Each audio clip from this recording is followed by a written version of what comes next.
কন্ডোমের brand ambassador হওয়া influencer আজকাল শরিয়া আইন চায়। কেউ শুকর খায় না, কেউ গরু খায় না, কিন্তু নারী মাংস সবার পছন্দ। আজকাল তো দেখছি শিশু মাংসের দাম আরো অনেক বেশি, তা সে ছেলে হোক কি মেয়ে। এই দেশে মলেস্টারদের ফুলের মালা দিয়ে বরণ করে বুকে কোরআন গুজে জেল থেকে ছাড়িয়ে আনা হয়।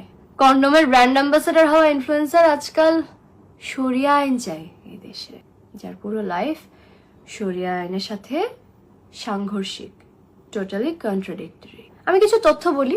2025 সালের প্রথম 7 মাসে শিশু ধর্ষণের রিপোর্টেড ঘটনা প্রায় 75% বেড়েছে। 306 জন মেয়ে শিশু ধর্ষণের শিকার, 129 জন অ্যাটেম্পটেড রেপের শিকার, 30 জন ছেলে শিশু ধর্ষণের শিকার। 251টি ঘটনার মামলা হলেও 55টি ঘটনার মামলা হয়নি। এর মানে 55টি শিশু শুরুতেই বিচার ব্যবস্থার বাইরে। গত মাসগুলোর কয়েকটি ঘটনা বলি। চট্টগ্রামের সীতাকুণ্ডে ইকো পার্কের গভীর অরণ্য থেকে 7 বছর বয়সী ইরাকে গলা কাটা অবস্থায় লোকালয়ে এসে বাঁচার আকুতি করতে দেখেছি আমরা।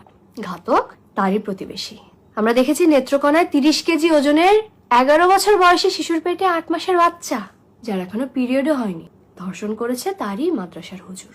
কেউ কেউ বলছে না না, পল্লবীতে 8 বছরের শিশু রামিসাকে ধর্ষণ শেষে গলা কেটে হত্যা করে তারই প্রতিবেশী। সিলেটে জৈন্তাপুরে 11 বছর বয়সী মেয়েকে ধর্ষণ করেছে তার নিজের জন্মদাতা বাবা। এই খবরটা পড়ার আগে আমি জানি না এই খবরটা আমি কেন পড়লাম। বনশ্রী মাদ্রাসায় 10 বছরের ছেলে শিশু আব্দুল্লাহর মরদেহকে পায়ুপথে অস্বাভাবিক চিহ্ন নিয়ে বাথরুমে ঝুলে থাকতে হয়েছে। 10 বছরের বাচ্চা আত্মহত্যার কি বোঝে? নাকি ওরও পর্দা করা উচিত ছিল? হাফ প্যান্ট পরেছিল? সমস্যাটা কোথায় তাহলে? সমস্যাটা পুরুষতান্ত্রিক ক্ষমতার দম্ভ, বিচারহীনতা সংস্কৃতি, শিশুদের নিরাপত্তাকে অগ্রাধিকার না দেওয়া। যে সমাজে ধর্ষক জানে টাকা থাকলে বাঁচা যায়, ক্ষমতা থাকলে সব ধামাচাপা দেওয়া যায়, পরিচয় থাকলে জামিনও পাওয়া যায়, সেই সমাজে আইন বইতে থাকে আর ন্যায় বিচার পড়ে থাকে মর্গে।